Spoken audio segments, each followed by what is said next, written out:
Hey everyone, I'm back, and today we're going to be talking about The Sting, and this movie came out in 1973 and stars Robert Redford, and I thought this movie was fine.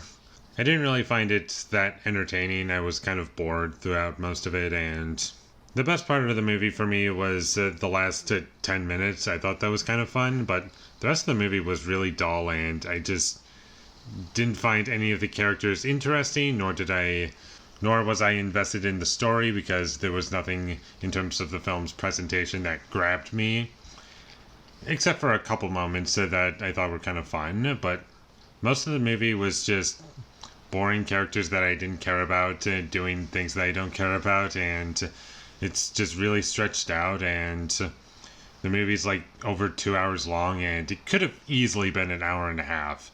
There's no reason why this movie's over 2 hours long. There are some good performances in this movie, but there's nothing that made them stand out as like some of the best performances I've seen in a while or anything like that. Like, they do a good job. It's just I can't really comment much on like how they portray their characters because the characters are just so weak and I don't care for them. And I do understand what this movie's trying to be. It's just a light, fun entertainment, and there's not really supposed to be anything under the surface. It's just surface level entertainment, and that's all it's supposed to be, and I get it. There are certain movies that I do like that are like that, but unfortunately what this movie offers on the surface is just not what I'm after, unfortunately.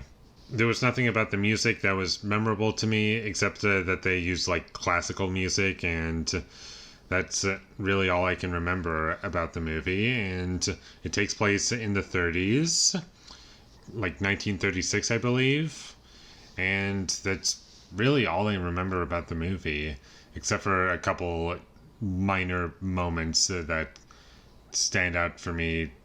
And there's no real good reason as to why they stand out other than like it wasn't boring like the rest of the movie. And that's probably why they stand out to me, is because I wasn't bored during those moments, but most of the movie was really dull. Like the first hour of this movie I can do without, and like nothing happens for a good chunk of this movie, and the story and what I'm looking for to get out of it, like all of that is in the second half of the movie. And even when we get to that point, the movie doesn't really get great, but it gets a little bit better. But at the same time, once we get to that point, it kind of just feels like things just happen for no reason, and you're just watching a series of events go on, and they're not really linked together in any purposeful way. There were some chase scenes in this movie, and those were alright at best. And that's about all I have to say about this movie. There's like nothing to it. I can barely remember it, and I was just not connected to anything that was going on, and because of that, it does make it a very forgettable movie to me. If you don't connect with the characters of the story, then what else do you have left? And with all that being said, I'm going to give The Sting a 5 out of 10. Thank you for watching my videos. As always, if you enjoyed this review, be sure to leave a like and comment down below what you thought of The Sting, and my social media links. They will all be in the description, so follow me there. And last but not least, subscribe to be a part of Foley Nation, and I'll see when I get my next review up, and that is going to be for Bad Boys. So look forward to that, but until I get that up, thank you for watching and have a great day.